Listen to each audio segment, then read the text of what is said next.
Hello again, everybody. This is Lynette with the Skin Candy. Thank you so much for joining us again today on another one of our Soapy Time adventures. We are going to be making a lavender eucalyptus today. This is going to be a quick batch, but I am going to be doing something a little bit different today, and I wanted to bring you along with me while I try this out.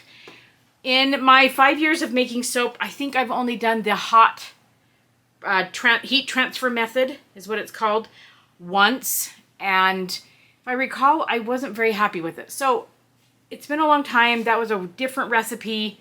I'm going to try something different. Not sure how it's going to work. So we will see. What we're going to be doing is heat transfer method is where you add your hot lye into your oils and butters.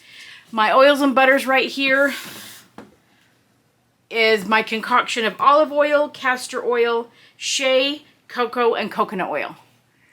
So I'm not melting anything down. I already have my oil and my castor in there. Some people choose to keep their liquid oils out and then add them afterwards. I'm going to try it this way and see what happens. This is a process. This does take about 5 minutes for it to completely melt. But one of the things that you want to do is you want to add your hot lye immediately to your oils and butters.